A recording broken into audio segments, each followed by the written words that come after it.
to the Fantasy Footballers DFS Podcast, coming to you from DraftKings Studios with your hosts, Kyle Borganoni and Matthew Betz. Welcome in to another edition of the Fantasy Footballers DFS Podcast. It's Friday, it's the weekend, and I'm here with my bestest buddy in the whole wide world, Matthew. I'm still a PT Betz. Yeah, this is true. On all fronts. I'm really honored that I'm your best buddy in the whole world. Kyle, that means the world to me. I'm not going to lie. I thought you were going to say your best buddy in this world was Mike Glennon, who, shout out to Mike Glennon, might get the start this weekend. I mean, for the brand, for the podcast, I just hope it happens. So we'll see. But dude, how are you doing? Well, I just need to set the record straight about Mike Glennon. All right. And what's that? I get that I know that he's associated with this podcast. In fact, I know that he's associated with my name because when any news shows up, my timeline is filled, yours is too, of getting tagged about Mike Glennon. All right, let me just say this. Mike Glennon's not good. He's not good at football. He's a fun toy that we get to look at and go, wow, that's kind of a funny looking person. I'm glad that choice of words he's a part of this. He's just a weird looking dude. But guys, I recommended him once because he was cheap. That's it. I mean, hey, dude. Like, people don't forget. That's all I'm going to say. I'm just mad about it because you recommended Jamal Agnew. And he hit. Killed it. And now he doesn't. And he never has to do anything the rest of his career. I recommend Adam Humphries and Mike Glennon, and this is what I get. Yeah, so listeners, you know who to listen to when we're talking today. You know who to mute, and you know who to listen to throughout the course of the show. It should be fun. Guys, mute me if you need to. I'm totally fine with it. But I actually feel good about a couple plays on the slate. So, hey, watch out. This is week 13. And I will say before we jump into these games and our cash picks, there's a lot of running backs on this slate. There are not a lot of great wide receiver plays. Like, it is quite thin compared to what we've seen in other weeks with value. So just make sure when you're looking at this week, you have a player pool where you're saying, okay, here's a couple wide receivers, but I mean, get 7 or 8 wide receivers that you like this week at different price points and be willing to shift as news shifts. We know we've seen that with running backs. A number of backups are in there for injuries. We just got news about DeAndre Swift. He's probably just not going to be in. So we'll talk about Jamal Williams, but just be willing to shift, be willing to get different this week. I think it's super important. You and I just finished writing up our cash picks for FanDuel and DraftKings and our GPP ones. Any overarching thoughts as you were kind of sticking this together? You've had a busy week in terms of, PT stuff. You've had a lot going on. I've had a lot going on with house stuff, but any overarching feelings about writing up those picks? Yeah, it's definitely been a really busy week. And it's also a week where, as of this recording, we still have some news that needs to be sorted out. You know, we're still kind of in the dark on the running back situation for the Rams. Right now, it sounds like they're trending in a positive direction for Henderson. We'll find out more about that and whether that opens up value for Sony Michel. Like you said, there's the DeAndre Swift injury. There's a couple other things that still need to kind of get sorted out. But yeah, as far as the slate goes, I agree with you. Like, it looks like a really, really interesting week for running back. And I found myself trying to get 3 of those running backs that we're going to talk about into my cash lineup because all of them are just standout plays with really good price tags. And like you said, at wide receiver, there's a couple of names that I like, but there's not any that I think are smash plays this week at their price point. So I'm with you in that front, but hopefully we get more news kind of as the weekend goes on. And if you're in the DFS Pass, be sure to check out, the articles over the weekend. I make sure I go in there, whether it's like Saturday evening or Sunday morning. Once we have news, I update my picks. So be in there, check that out. And you can get that at dfspass.com. Yes, let's jump into our cash picks. Straight cash, homie. For cash picks this week, we've developed a little bit of a consensus, which is either a really good thing, we're onto something, or you and I are getting into some groupthink, but we came up with this separately. So I feel good that, like, hey, this is where we arrived. At quarterback this week, we only are going to list 2 guys in this section. Like, I tried to get in a third name. I tried to get myself to say I would play Matt Ryan in cash because he's cheap. He's going to have volume. It's the highest total. I can't do it. In a tournament, it's a different conversation we'll talk about. But this week, there are only 2 guys that you and I would say play them in cash. They're probably going to be the most popular. It's Tom Brady and it's Justin Herbert. So do you have a certain lean right now? Yeah, I think right now I want Tom Brady in my cash lineup. He just feels incredibly safe. Last week he was a guy that a lot of people were on.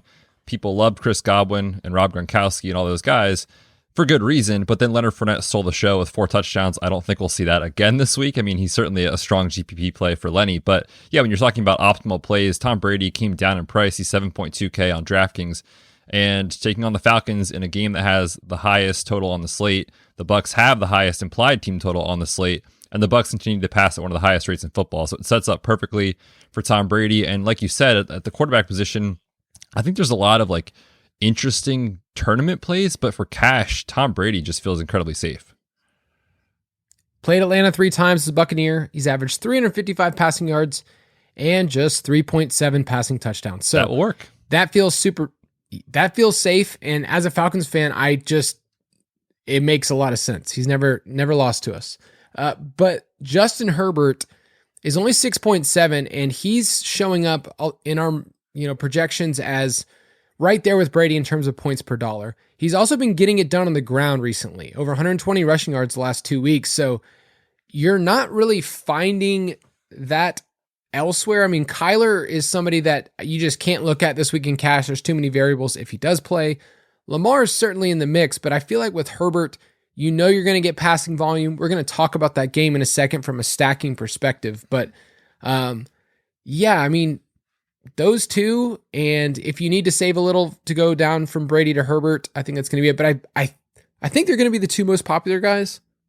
I would say so. Yeah, probably. And I think too, when you look at the rest of these positions that we'll talk about, if you want to get up to these stud running backs and or let's say you really wanted to play Cooper Kupp this week or something like that, you can't really also go up to Lamar, in my opinion. So you kind of do have to come down in pricing a little bit. So yeah, I think those two it's pretty clear. Those two are really solid for cash this weekend, and we're definitely on them. All right. So at running back, we mentioned earlier, but I think there's 8 guys I like this week. There's 8, so many. And most builds are, it's crazy. I mean, most builds are going to have 3 in them. So there's going to be a ton of overlap. So in terms of roster percentages, we usually say ignore them in cash, but this week, I bet you're going to find 6, 7 guys that are all 25, 30% rostered in cash. So why don't you start us off with the probably the easiest one of the week in Jonathan Taylor? I appreciate you giving me this analysis. Play the good guys against the bad guys is the take here. I mean, what's there to say? Jonathan Taylor just going absolutely nuclear. He is on pace right now from weeks 4 to 12. What he is doing on a 17-game pace is 2,000 rushing yards and literally a touchdown every week. That's what he's giving you. And I don't think we need to go into any detailed analysis here. The Texans are #bad at football, and they're multiple point favorites here in a positive game script. It just sets up perfectly for Jonathan Taylor. I guess the only question is is the price tag cost prohibitive on this slate with the pricing? That's really it. I mean, other than that, there's 0 holes to poke in this spot for JT. Yeah, he's basically $1,000 more than other options. So that's what you have to ask yourself. And then in tournaments with JT at 9.2, you need him to be a top 3 running back. He can't be like the RB10 on this slate, or else you're getting passed by everyone else who's finding these cheaper running backs. So ask yourself that question. In tournaments, this is a good week to say, you know what? I think Jonathan Taylor gets 20 DraftKings points or 25, but he doesn't get 40 and really change. He's actually only been the RB1 once this year in half-point leagues. So just keep that in mind if you're paying up. The other 2 options at the top, Joe Mixon at 8.1, Eckler at 8.3. It's just a smash spot for Mixon, who's been incredible. Eckler's the RB2. I lean Eckler in this one because I feel like the game script has just gone Joe Mixon's way too much recently, and I get the matchup says play him, but I know with Eckler, I know he's going to get enough targets, and the Bengals are giving up the highest running back target share in the league. So I feel like with Eckler in cash, I have a safer floor, but I feel like people will play Mixon more. I think so too, probably. I think personally for me, I'm probably not going to play those 2 guys in cash this week. And it's just because of the price tag. If you really want Jonathan Taylor, it's really hard to fit also Eckler or Mixon. So it's just, again, ask yourself, who do you think has the safest floor and ceiling combination? And to me, it's Jonathan Taylor without question. But then you look at those 2 guys, I think those guys are phenomenal tournament plays. Like, I don't know about you, Kyle, but looking at the roster percentages across the industry, they're coming in way lower than I thought they would. And I think it's because there's just so many good running back plays on this slate. So yeah, fire away in tournaments on Mixon and Eckler for sure. Yeah, there's a lot of 5K running backs that I think are going to soak up those percentages. So maybe that's why. They also kind of cannibalize each other, right? Like They're at the same price point. They're in the same game. So, I mean, you wouldn't play those two together. I mean, Eckler doesn't really count. Maybe he's like breaking our rule about playing two running backs in the same game. Yeah, I don't think I would personally. And it's just because when Mixon has these games, he's the Bengals are just salting the clock and they're giving Mixon 30 touches in back-to-back weeks. And in this spot where, you presume that he's going to have success against the Chargers run funnel defense, like it's tough to see a high scoring, like, or rather high volume play, back and forth kind of thing with those two guys. So I think I would play one or the other. I am interested in that game for stacking for tournaments, but not necessarily with both the running backs. What are you doing with Alexander Mattison? We're not getting a discount, right? Like he's 7.6. He's super expensive on FanDuel as well. I feel like this is one of those spots where he's going to get the workload, but I also love the Minnesota passing game this week. I know you like Justin Jefferson a lot too. So at 7.6, you have to have 15 plus points. Like that's a minimum in cash, and really 20 points is kind of more paying off for what you're getting at his salary. So right now I'm leaning towards not having my cash lineup, but he's strong. I just like Mixon and Eckler a little bit more. Yeah, and I think too, like, again, this is another one that I was looking at the roster percentage and I was like, wait, how is this possible? How is he not coming in higher? So it sounds crazy, but Madison might be just an awesome GPP play if he's going to come in around like 10% or something like that. Because, this isn't the exact same spot that we had Madison early in the year. At that time, when Dalvin Cook was dealing with the groin issue, Alexander Mattison was down at like 6K on DraftKings. And obviously, when the price goes up, that running back has to do so much more for you to pay it off. Now, don't get me wrong, in this spot against the Lions, he absolutely can. This is the same defense he torched for 30 DraftKings points a month and a half ago. So it's certainly in the range of outcomes. But like you said, the pricing is difficult with running backs this week. And because there's so much value opening up down in like the upper 5s and lower 6 range in pricing on DraftKings, it makes it tough to justify Alexander Mattison in cash when you can get probably the same production from guys at lower price tags. So it is an interesting, decision point. I think I would not fault anyone for playing him in cash, but I'm just going to let the roster percentage dictate how I use him. And if he comes in lower, I'm firing away in GPPs for sure. You can get our roster percentage report in the DFS Pass. And this is one of my favorite things about DFS is because each slate is different. Betz joked earlier, like, oh, we should just play the best plays against bad teams and that's it.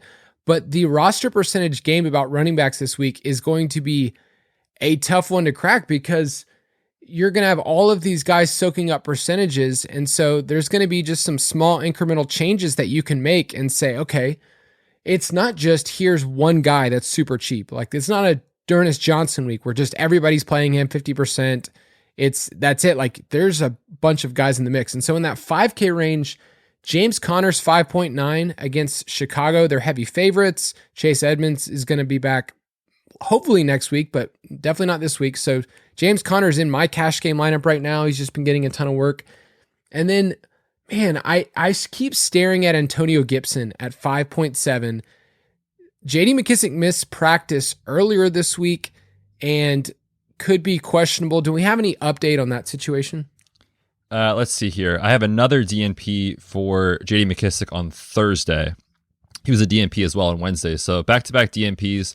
Obviously, we'll know more by Friday when this comes out. And then, if you're listening to the Injury Blitz pod, I'll be sure to give you guys the official updates there. But yeah, he's dealing with concussion and a neck issue. Back-to-back DNPs does not spell success that he'll be out there on the field. So if you get JD McKissic out, that's been the thorn in Antonio Gibson's side all season, right? Is that Gibson was this guy we were drafting in the early second round in redraft leagues and best ball leagues because we thought he had that passing upside to his game. Well, we might get that Antonio Gibson this week at just a stupid cheap price tag, again, because he played on Monday Night Football. So if there is no McKissic and Gibson's getting 5-ish targets, he saw 7 on Monday Night Football. If he's getting that to add to his insane volume he's gotten, at his price tag, how can you not lock him in at cash at sub 6K? The other running back in that 5K range is Jamal Williams at 5.4. Detroit's been pretty clear, like they want somebody just to be the guy, and Williams has done that in the past. Last year he did it. Green Bay, he had a couple opportunities. So in that 5K range, we like Connor, Gibson, Jamal Williams. Any other name? I know Sony Michel's kind of on the radar, but with Henderson, I guess if we have positive news right now, Sony Michel's way down there, and he would be one of my preferred plays at 5.2 to get in there. I think he's even cheaper. He's down in the fours. On FanDuel, he's 5.2. Okay. He's 4.3 on DraftKings. Yeah. Great tag on Sony. Obviously, it's not, I don't think the conversation is difficult. If Henderson is out and you just get Sony Michel in that backfield at that price tag, I don't know what your thoughts are, Kyle. I'm playing him in cash. I mean, it would just be a huge salary relief option that would project really well. Again, the Rams have a huge implied total taking on the Jaguars. I think the build's going to be pick one of those three studs we mentioned, JTT, Mixon, Eckler, and then probably two of the 5K guys, and maybe Sony Michel if he's going to be chalk. So figure out your combination. I feel like when you have all these guys, everyone's like, oh, I'm going to pick the wrong ones. Go with volume, go with team implied totals. Those are the things you just need to lean into. But yeah, I mean, there's so many good choices. I feel the same thing, but wide receiver is the opposite. It's not an easy week for wide receiver. We have no Devontae, no Tyreek. Cup is $9,000 on both sites. So on FanDuel, we would say play him in cash, and DraftKings, it's asking a lot if you want to play Jonathan Taylor. So where are you looking this week at wide receiver? Yeah, I feel like every week Deontay Johnson is just the fixture of this show. And, it's not difficult to see why when you look at his game logs. The guy just gets 10 plus targets every game. That's just what he does. And in cash games, you chase the volume. And certainly with the situation still in flux, with like Eric Ebron on IR and Juju out and Chase Claypool just being that kind of deep receiver, like it's Deontay Johnson week after week getting these targets, 6.8K. I will take that in a cash game all day long. And I feel like DraftKings doesn't move his price. He's always like 6.6, 6.7, 6.8. And that's definitely a range I'm comfortable going in on a guy that's going to see a lot of volume. And this matchup with Pittsburgh, I feel like people see that and they're like, oh, that's a scary matchup. Pittsburgh's been bottom 10 in yards per play allowed, and they really have given up production to opposing offenses this year. So it's not the same as most years there with that matchup. We mentioned on Tuesday, Brandon Ayuk, 5.6. Knowing that Debo's out, I think he's a solid play. I personally will not be thinking about Juwan Jennings. I've seen a couple people say, well, can I play him? He's 3.2. Like, if he didn't catch a touchdown last week, we wouldn't be talking about him at all. So I'm not interested at all. If you wanted to play him in a tournament, go for it. But Brandon Ayuk, 5.6. Chris Godwin is just staying in that same range we love at 6.6. Andy brought it up today on the main show. He destroys the Falcons. Like, he has just completely annihilated them, averaging 98 receiving yards since 2018 against the Falcons. So Godwin, if you play Godwin and Brady in your cash lineup, I feel like you have a solid stack there. So he's there. Jalen Waddle, 6.4, is another PPR threat I looked this up. In redraft leagues, in half-point leagues, he's the wide receiver 4 since week 6. Like, he's just been awesome. So Jalen Waddle, I think, is a safe play. Godwin's a safe play. Michael Pittman at 5.7. Those are all in that range that I think you're not paying up at these crazy ranges in the 7, 8K range. You're getting a bunch of 5, 6K receivers. Yeah, I think those are all great points. And while you were talking, I just realized, this is how tired I am. This is how busy the week's been. I just gave analysis for Deontay Johnson going up against the Steelers defense. Oh, nice. Oh, I'm so glad I caught that before. Okay, let's rewind a little bit. Deontay Johnson, still a great play. But my point is that the matchup there with the Ravens, the Ravens are a secondary that have given up big games. Guys, if you need to mute bets, I wouldn't hate it. I don't fault you guys. I'm running on like 5 hours of sleep. Deontay Johnson against the Ravens, very interested, despite the fact that he's not going to get to go up against his own team this week. So give me Deontay against Baltimore. That would be quite the matchup if he had to play his own squad, and it hurts their defense, but it helps you for PPR and for DraftKings. Did I just give a sneaky pick for Marquise Brown? Did I just accidentally do that? I think you did. I wrote him up as a GPP play. All right. I think it's a solid play. So let's go to tight end. There's a punt play that everybody and their mom is talking about this week. It's Foster Moreau. We talked about him on Tuesday, and it looks like he's going to be the guy. Yeah, it looks like Darren Waller's going to miss, and if that's the case, I think you just play Foster Moreau. You take the salary savings, you take the 2.7K price tag that's going to let you get up to the Mixons and Austin Eckler's and Jonathan Taylor's of the world this week. There's not a lot of salary relief on this slate, and he provides a lot of it. And like at that price tag, if he gets you 6 points, you're happy. But we did see him, early this year without Waller. He played 100% of the snaps, went 6 for 60 and a touchdown. So at that price tag, I consider him a cash lock this week. Yes, the salary's pretty crazy. I still like Gronk. I mean, his salary went up $900. He's really expensive on FanDuel. He's $7K. But I love the matchup. He caught 2 touchdowns against the Falcons earlier this year. When I look at my lineup, if I'm playing Brady, then I probably do want to stack him because he doesn't run the ball, and I would probably do it with Godwin or Gronk. And I'm probably just going to end up picking one of those guys, and the easier thing to do is just to punt it off with Foster Moreau. The Muth, if you haven't gotten your Muth is Loose shirt, we just came out with those, Fantasy Footballers at shopballers.com. He's 4.2, and he's kind of in that middle range where I'm like, I could see it. Like, I could really see that. But if you're playing Deontay, you're not playing the Muth, right? Yeah, last week that was another decision point. I think, it's the same situation. The Steelers are just thin with pass catchers, but yeah, I think my lean is to play Deontay if I had the choice. But if you need, the salary savings and you don't want to go with Deontay, I understand. Pat Freiermuth, like all the dude does is just score touchdowns, and he's got 5 of his last 5 games. The price tag for some reason came down by $100 last week, despite scoring another touchdown. So yeah, it makes a lot of sense, and we've seen the Ravens be pretty susceptible to tight ends on the year. So whether it's in a cash game format or in a GPP, I'm pretty interested in him this week. We'll talk later in the episode about our favorite pay up tight ends, what we think about Kittle, what we think about Andrews, what we think about Pitts. We'll talk about that later on in the show. But let's finish off with DST. There's 2 defenses in the same game. You can play Washington on DraftKings at 2.5. You can play the Raiders at 2.8 in that same game. Totally fine. And then on both sites, the Dolphins are just a great play at home. They've won 4 straight. They're 3.3 on DraftKings. They're 4K on FanDuel. I will play them on either side. I'm playing them in redraft this week. Any last thoughts on defense? It's a tricky week. I think we talked about this on Tuesday where there's not a lot that you like in the 2.2, 2.3 range that we normally like to punt. So we'll see what happens as the news comes out over the weekend. But yeah, I think those are my favorites for sure. And if you have the salary somehow, with the Eagles, clearly taking on the Jets is never a bad idea. Stack Attack. Stack Attack. And in this part of our show doc, I write that it's brought to you by Michael Joseph Glinton. He's always in this section, but this time it's actually for real. He's really part of our lives this week, people, even if it's from the bench. All right, let's talk about 3 games. He follows me around. Let's just say that. I will be. Do you think if I got do you think he gets a gold note jacket on my grave? Is he going to a gold jacket?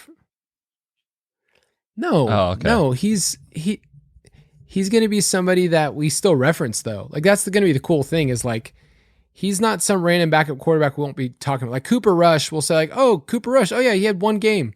But Mike Glennon, people will be using him in memes for years. He is forever. All right, let's talk about this first game. This is the one I'm most interested in stacking. Los Angeles Chargers 6-5 at the Cincinnati Bengals 7-4. It's a pretty important real-life football game. I know you love that real-life football take bets, but in the AFC, it's kind of a big deal in terms of seeding and wild card. DraftKings Sportsbook line is the Bengals -3, and the over-under is 50.5. And what I want to bring to your attention, bets and listeners, is that these 2 teams could not be more opposite. You have the Chargers who play fast. They're second in seconds per play. They throw the ball a ton. And then Cincinnati's been milking the clock recently. They're 30th in neutral pace. Mixon's been getting the ball. These are just complete opposite teams. And the question I have is, am I going to pick the wrong game script? Because if I pick the wrong game script, then I'm going to be completely off in this game. Like the easiest thing to do would say, well, look at Mixon. They're going to run the ball. They're going to have success. And I'm going to stack it with the Chargers side. But the contrarian way to play this game is to say, let me stack it up with Burrow, double stacks, and then bring it back with Eckler. Yeah, that's really the conversation is like, do you think this game plays out the way that it should on paper, which is, the Bengals running with Joe Mixon in a matchup where you want to run the football on the Chargers? It's so simple, right? And then on the other side, Justin Herbert double stacks because, they're fast and paced, they're throwing a ton. Keenan Allen is due for positive touchdown regression. He's just getting a ton of targets, only 2 touchdowns on the year. It is coming very soon. We've seen the Mike Williams games. Like there's ways that you can talk yourself into this being like, okay, play Mixon, bring it back with the Chargers passing attack. But I'm with you that I do think it is interesting, I think, to kind of get a little contrarian and flip it where, we haven't seen a Jamar Chase game in a month? We know that's in his bag.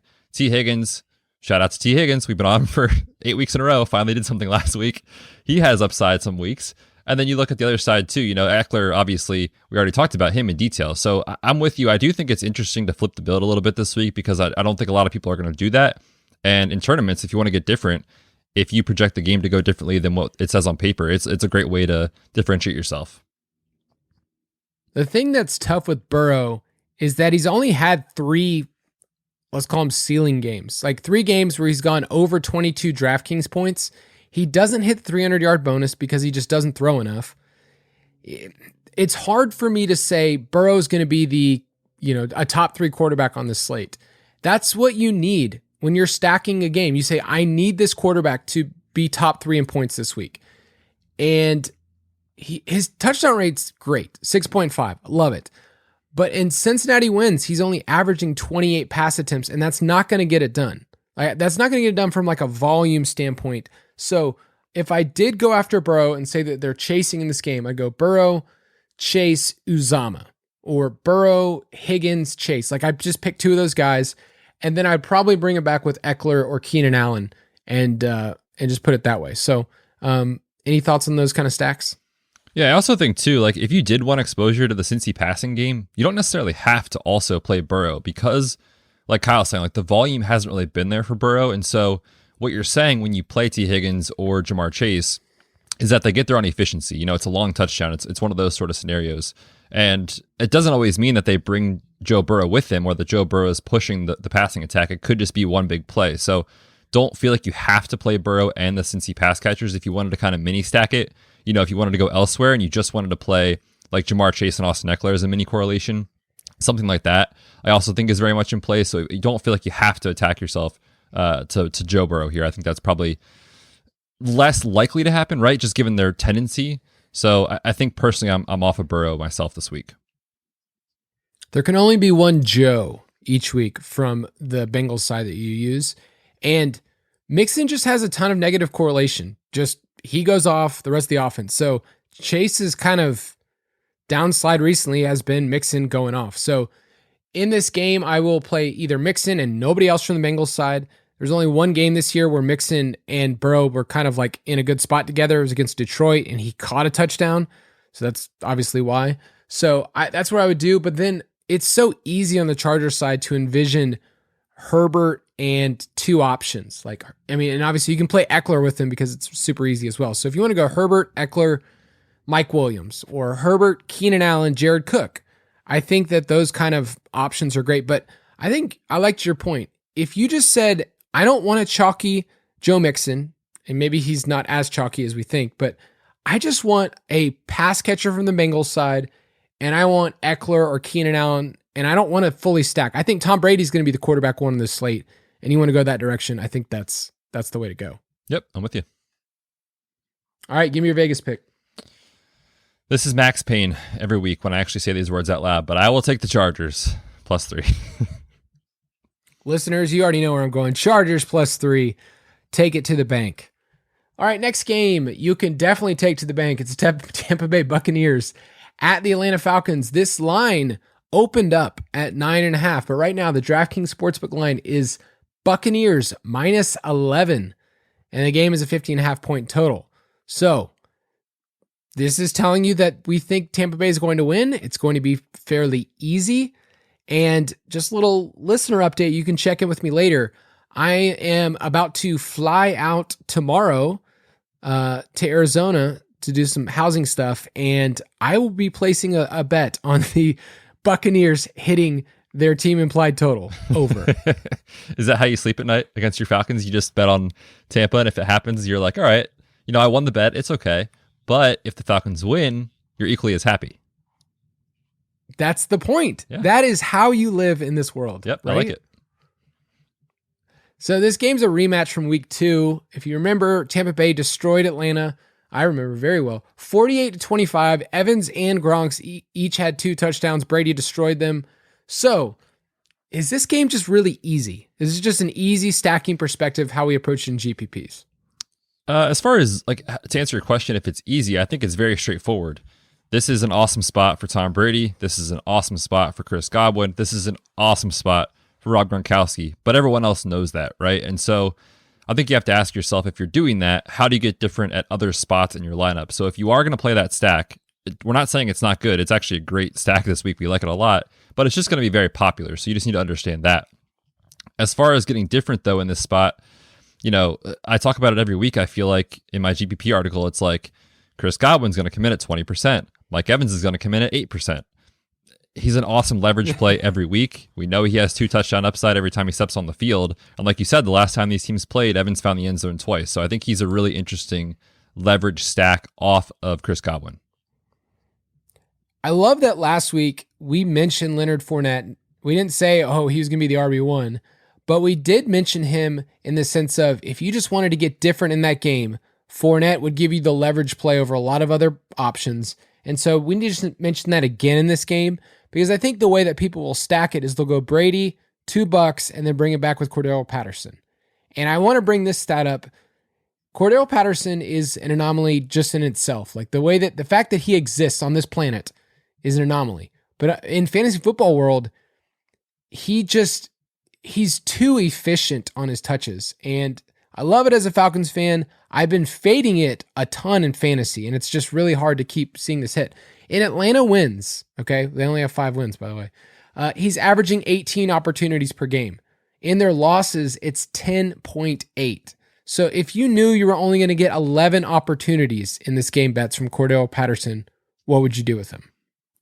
I mean, based off his efficiency, I'd say he's probably guaranteed for 100 yards instead of 200 yards based off what he's done this year. But no, in all seriousness, if you told me that, I would not play Cordell Patterson. And it's because, like you said, the efficiency at some point is probably going to fall off. I don't know when it's going to happen, but I'd rather, not be stuck holding the bag, so to speak. And, I want to give a shout out to our buddy Matt DeSorbo, one of our writers in the offseason. He was doing that research study. Remember that? Looking at what the Vegas spread is and when teams win versus when they lose. And he was finding when teams are favored by double digits, the favored team wins the game by, I think it's 85% of the time. So if the Bucs are going to win this game, and I don't see how that doesn't happen. Sorry, Kyle. Cordell Patterson might be a trap. This is the stage I'm at in life. I have to explain to my wife that I'm putting down money against the team that I can't stand. But Atlanta just can't convert enough first downs. Everyone loves somebody who's trailing and they say it's garbage time. A lot of times we've seen in these kind of games where there's onslaught type builds, the other team just can't keep up.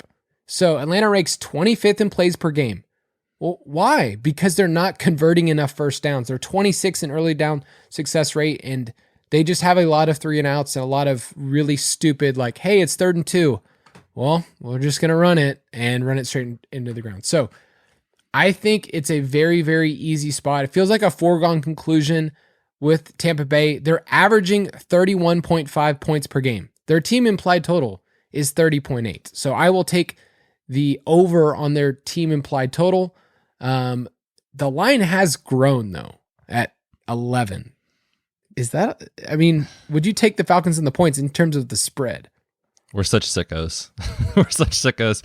Yeah, I would take Atlanta plus 11. And, to get away from DFS for a second, when you look at sports betting and these huge spreads at the NFL, there's so much, variability from week to week that it's almost a positive EV just to kind of log in, see a double-digit spread, and just take the underdog, because games usually close a little bit closer than that. But I'm not going to actually do it. For the show, I'll say Atlanta plus 11, but there's no way I'm putting my hard-earned money on Matt Ryan with Olamide Zaccheaus out there running routes. We've already put enough money on the Falcons this year. Yes. So we're just trying to get to 7 wins, people. All right, let me just mention these last 2 names. Russell Gage, Kyle Pitts. I think those are the names, apart from Cordell Patterson, that people might be interested plugging in as like a one-off piece.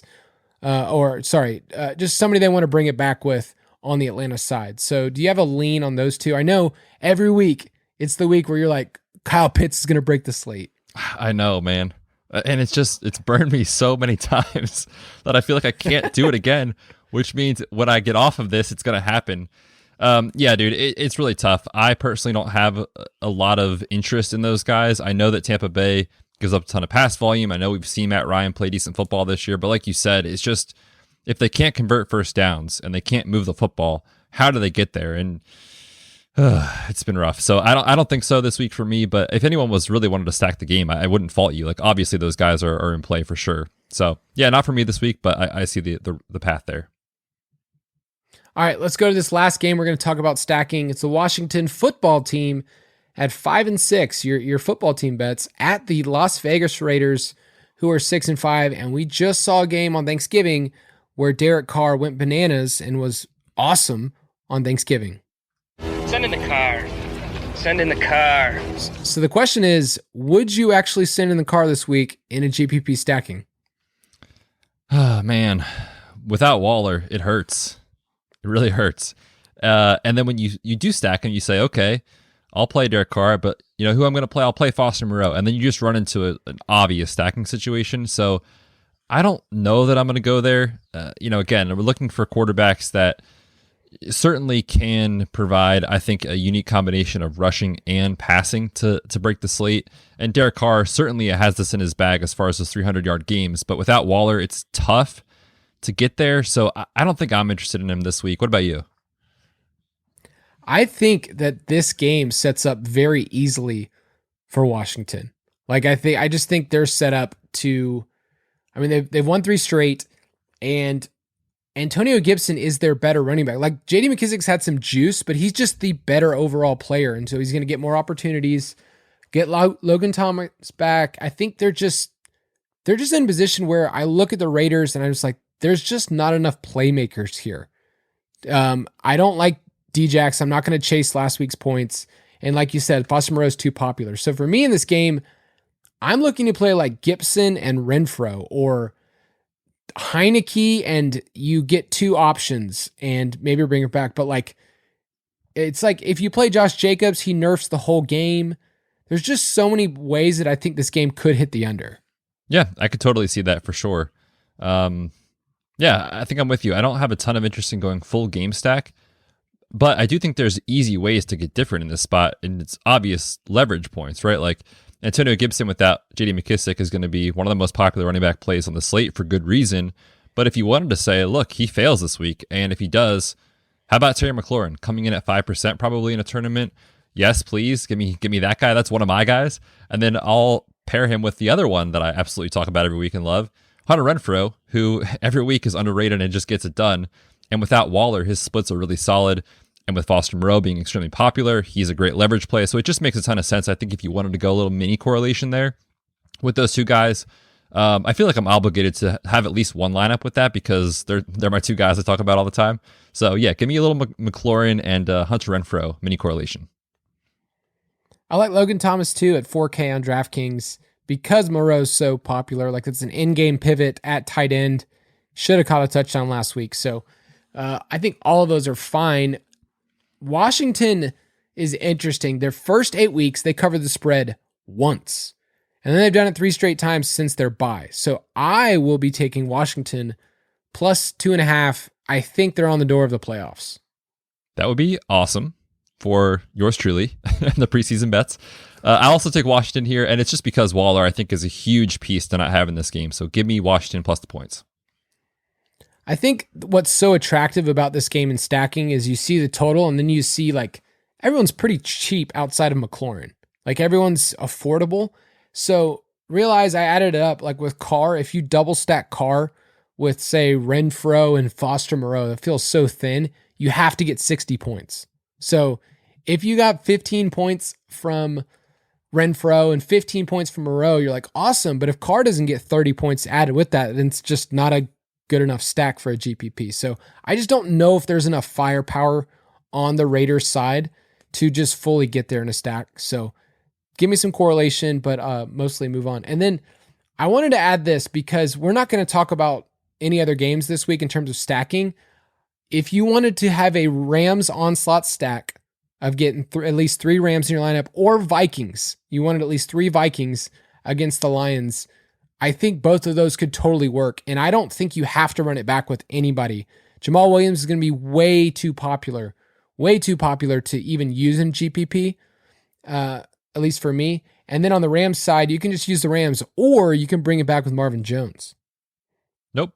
No? Not going to do it. Come on, man. I needed you to back me up on that one. I'm sorry, dude. I can't. Urban has stolen all my happiness.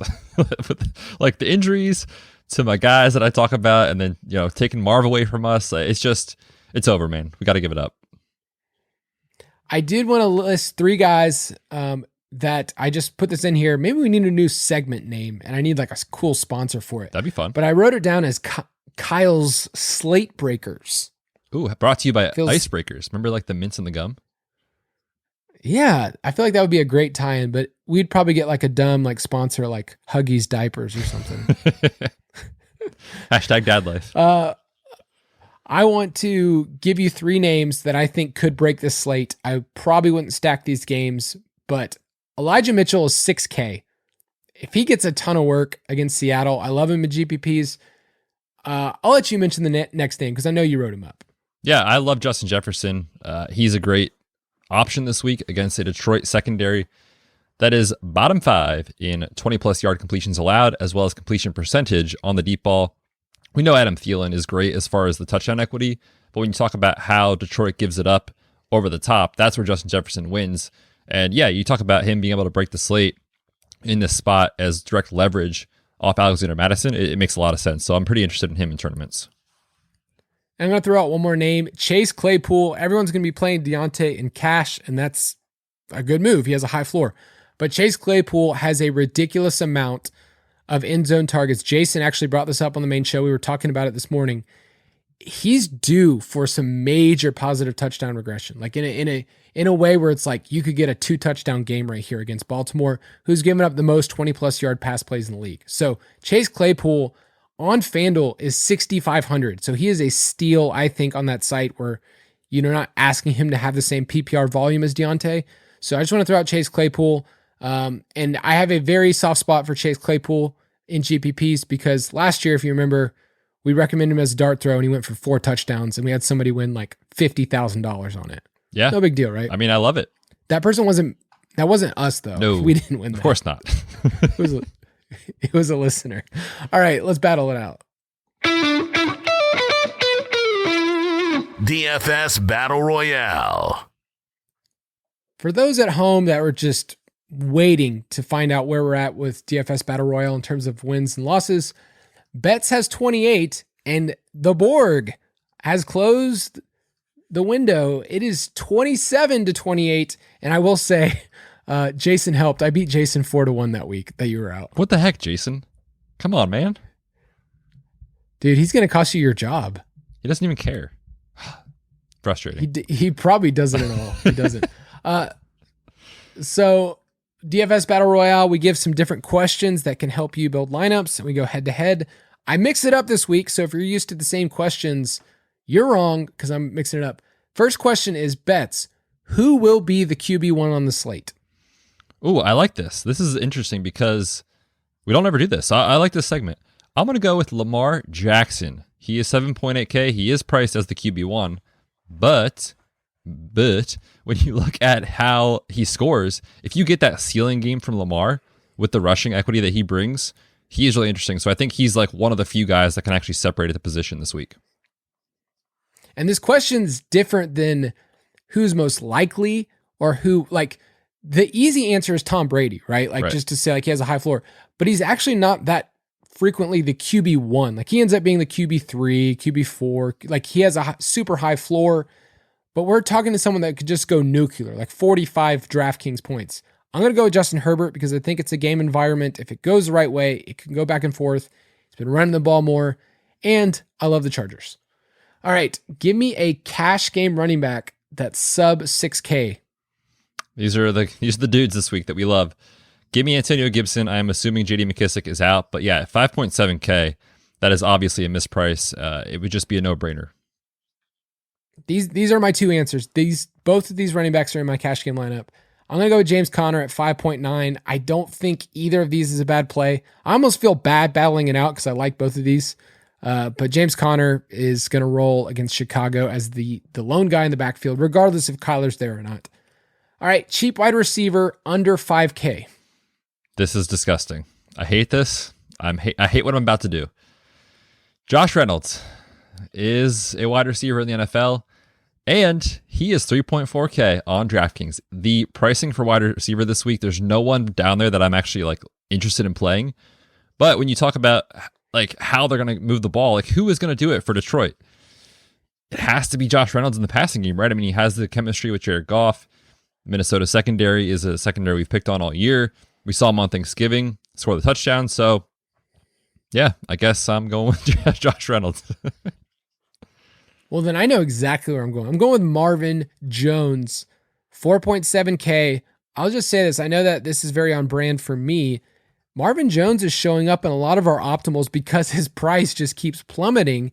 He has the opportunity, and the Rams are actually, they've given up the 10th highest pass success rate. So they're not like this shutdown group because teams have to throw against them, especially if James Robinson, who's had 2 straight do not practice, I would go with Marv. I'll say this, Betz. I think Marv gets at least 12 DraftKings points this week. We should have a little wager on this. Let's do it. Let's do it right now. You want to do Marv Jones versus Josh Reynolds? No. No, God, no. I'm saying we should put a little wager on 12 points, or I guess 11.9 over under for Marv. If it goes under, God, that's so high for him. I know. If he goes under, you buy me a hashtag dinner butter shirt, and if he goes over, I'll buy you one. All right, deal. Perfect. Done. But I get free shirts all the time. I know. So we got to figure out something else. Okay. All right. Pay up tight end this week. You want to go first? Yes. I almost wrote down yours, but I went with Gronk because I think he's just way too involved. 10 targets last week. So Gronk would be the tight end that I think he could finish as the tight end 1. He can catch 2 touchdowns, and I'm willing to pay up in tournaments. Yeah, I think it's a great call. I'll also go with George Kittle. You know, Deebo Samuel is out. Everyone is going to play Brandon Ayuk. Why not George Kittle, who can actually separate at the position? You talk about what everyone is going to do. They're going to log in to DraftKings.com. They're going to see Foster Moreau at $2,700. They're going to play him every week, in every lineup. And Kittle can separate. He's the only one that can on the slate, besides Mark Andrews, in my opinion. So I like those two guys for sure. But I'll go with, officially for the answer here, I'll go with George Kittle. All right, pay up DST to win a GPP. So give me a defense that you're saying I would pay up, and I think that they could give me that 15 to 20 point game. Yeah, the pup is very excited about this team. It's our Eagles. It's our team. We're going with the Eagles against the Jets. Have you seen Zach Wilson play football in his professional career, Kyle? I have. Is it good? And I don't know. One time we bet on him and he beat the Titans. That's true. That is true. That was one of the best weeks. That was. I'll say. I will take the under though on that happening again. Yeah, man, it's just taking sacks every week, interceptions, fumbles, all the above. So I think there's an opportunity here for the Eagles defense to have a great week. I'll say the Cardinals on the road against the Andy Dalton, Justin Fields, no Allen Robinson, maybe no Cole Kmet, Bears. So at 3.4, that's a solid price. It's not that expensive in the grand scheme of things, and they have, I think, 20-point upside this week. So let's jump into the mailbag. Mailbag. You can send in your questions at Kyle_Borg or at the Fantasy PT. Betz is a better person at answering questions than myself on Twitter.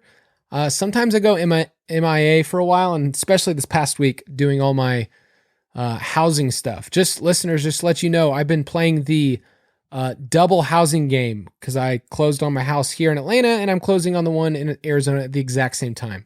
That doesn't sound stressful at all. Stress, no, yeah. If you want your heart rate, if you want to feel alive, just try to box out people in the housing game. You got to go hard in the paint, right? You got to. All right. First question is from @the_FF_Goonie. He said, what percentage of your bankroll do you suggest using in a given week? This is a question I think we get a lot. And it's really difficult to answer with just a blanket statement because it really depends on a lot of things. What's your risk tolerance? Financially, can you afford to go all in and then lose it? Like a lot of people can't do that. And personally, I don't do that. I try to kind of stay somewhere, in the 15 to 20% range on a slate and never go above that. I think anything above, for me personally, like 30 to 40 seems scary. And, if it works, great. But if it doesn't, what does that do to your bankroll? And you have to ask yourself that question. And it's different for everyone. So for me, never am I going up to 30, 40, 50%. But that's just my personal playing style. And I think bankroll management is probably ideal in that sort of scenario to avoid that. Right. You got to feed your kids, right? I got a dog. Got to feed him. There you So I'm in the same boat as Betz, where I put down anything over 50% just terrifies me. And I know everybody plays at different increments. Like I get screenshots from people like, I paid $10 this week. Someone else like, I play 100, someone else 500.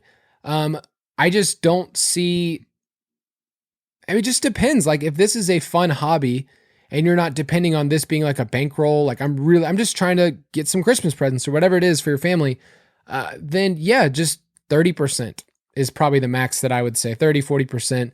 And you might feel like you're missing out. I think that's the part of DFS that everyone has this itch of, they see the screenshots like, oh, I'm missing out. I have to play in this tournament. I need to play $100 heads up instead of playing just the $25. And the reality is your success last week has no bearing on your success this next week. Just none. There's zero correlation to that. And I think you can get a little excited if you double up 1 week and you're like, all right, well, then I need to put in more money. You can slowly increase it if you want. If you feel like you're having success and saying, hey, I've been doing 25, 30%, then I do 40. But when you put in 100%, you're going to lose. It's just going to happen. So don't do it. All right, next question is from @HeyMikeBass on Twitter. He says, what's the best way to approach multipliers? I've hit some with GPP-like lineups and some with cash lineups, but no real consistency. So you want to explain multipliers for people? Yeah, essentially the idea is, rather than these like double ups or these large field tournaments that are super top heavy, they kind of combine the two. And essentially what happens is like you can go into these like quadruple ups or quintuple ups or triple ups where the top X% of the field gets paid out, but it's way less than the 50-50s. So for example, like there's some that are like the top 5 get paid out, the top 10 get paid out, but they all get paid out at the same price or the same amount. So essentially you still have to hit a ceiling performance, but you don't have to be the absolute perfect lineup to get to the very, very top. So I don't play in these a lot personally, so I'm probably not the best person to ask this question to. I'm not sure. Do you play in these at all, Kyle? I do play in them because I like mixing them in with cash. And so I will play my cash lineup usually in a multiplier instead of like a GPP, because if I have a good week with my cash lineup, then I think I can hit the top 20%, top 10% if I have a really good week. So I always share the rule like, hey, play at least one of your cash lineups in a tournament. And so those are the ones that I usually throw it in there. There is one that I think is very enticing to people. There's a single entry on DraftKings. The buy-in's $27, but it's single entry, but the top 100 get $1,000. So to turn your 27 into 1,000 and not feel like you had to hit some crazy high score feels like that's a fun GPP if your bankroll allows it. So often multipliers have the top 10 or top 100 hit that. So I would say, to answer this question, use your cash lineup and then tweak 2 to 3 things. Like if you're this week, you're like, oh, I'm not going to play Mixon, I'm going to play Eckler, like switch it up. Or instead of JTT, pay up somewhere else. Or instead of Madison, play Jefferson, just like mix it up, but don't mix up your whole lineup. Just, play Brady, play $2 and then mix up the other guys if you need to. All right, next question is from Sean Hackbarth. He asks, what's more important, especially for punting? Is it this week's matchup or is it the previous week's performances? And is there a different approach for cash and GPP for punting? Yeah, I think it really depends on the position. For tight end, we care mostly about, especially because how weak the position is, I just care about, are you running routes and are you going to see some targets? That's really all I care about. The matchup doesn't matter to me, especially like, we talked about Foster Moreau this week. He could be playing the best defense in the world. He could be playing the Bills. And if he was 2.7, I would still play him because he's just so cheap and cash, it doesn't really matter. You just need him to get you a handful of points. But when you're talking about, punting other different positions, like volume matters a lot, but in GPPs, you kind of do need them to have some ceiling associated with them. So I think you have to factor in not only the player's usage, but also I think matchup does play more of a role, probably more in tournaments, I would say, for that type of situation. Because again, you need more ceiling in that format than you do for cash. I have an article that I wrote this past year about how to execute the punt position. If you want to look that up and Google that.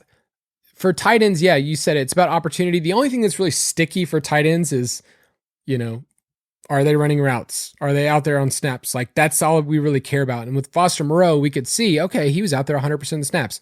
It's cool with me. I'm totally fine with that. So we don't really chase matchups. I'll say with tight ends, you care about the extremes a little bit. Like there are certain teams like your Eagles. It's like, okay, I will attack that matchup. But for the most part, tight end fantasy points is a lot of noise. And then for punts, this is the second part of that question. We only really talk about punting in cash. Like that's all we're really interested in doing is, can Foster Moreau get us 6 points? We're not really saying, Foster Moreau, can you get me 6 points in tournaments, because he's going to be super chalky. That is not going to help you. It's not a GPP winning score. Punting tight end is possible though in GPPs if the slate is just gross. If there's like no elite tight ends, like there was a week where TJ Hawkinson was the tight end one. I think he had like 10 points. Yep. And that's because everybody else was off the slate. So that's fine, but we typically say don't chase after the chalky tight end in GPPs unless it's a gross slate. I think there's another week where Ricky Seals-Jones was like a great play in cash. And then in GPPs, you could go, okay, I could see him getting 15 points. It's totally possible. And he was really helpful. But punting wide receiver, like when Betz was talking about like Josh Reynolds or I don't know, Juwan Jennings, any of these other guys, just shoot for the moon. Like they have to have a touchdown. They probably need to hit the 100-yard bonus. You can't win a GPP with a wide receiver scoring 10 points. Right. Yeah, I think you hit the nail on the head. There we go. All right, last question here is from Drew Hollenbach. How do you guys determine roster percentage projections, and how do they vary between cash and GPP? And I'll first start off by saying we don't do projections for cash because they condense so much that it would just not be worth your time and our time to say, hey, Mike Evans is going to be 2% in cash. Like that's not helpful information. You're looking at who are the best plays. So it would be really hard to give you good pictures. Now you can get the percentages after if that's helpful. But for GPPs, Betz and I, it's kind of this back and forth thing where we look at the slate and then we convert a lot of what their salary and projections are saying and what the other players at that position are doing. So I mentioned D'Ernest Johnson 1 week. What was he like 4,200 or 4,600, something like that. The reason why we project him at 45+%, I think he ended up being like 51, 52, like in tournaments, which is wild. The reason why we would do that is because we look at the rest of the field and go, there is nobody else in that price range that anybody can play. And then we kind of factor in all the rest of the players. So we have a little bit of behind the scenes algorithms that take the salary, take the projections. And then we've also over the year kind of added in like on this slate, like this week, we only have a couple of teams over that 50 mark. Like the wide receiver roster percentages are going to be kind of deflated because we just don't have these massive totals. This is a week for running backs, and that's why it's kind of showing up. But what do you want to add about roster percentage projections?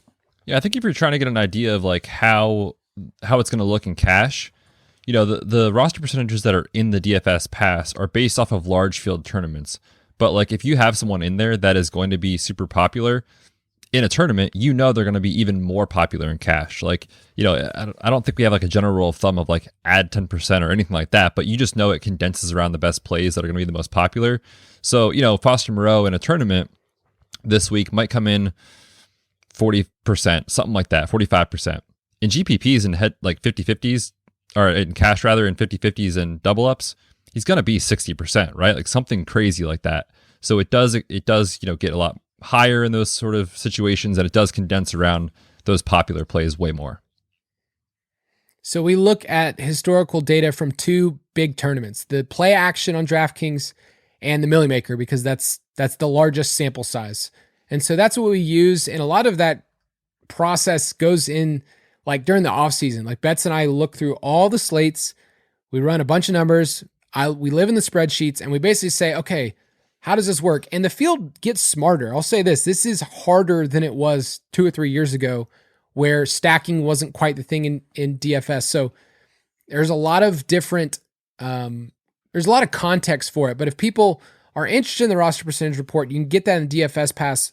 We're gearing that only to DraftKings and only to GPPs because of our sponsorship and because it does take a lot of time. I mean, think about looking at every single player and their salary and everything else going on and being able to project what we think. And I think our percentages this year have held pretty true. And I think it's been a great addition to DFS Pass. We haven't had that. And a lot of people just download it.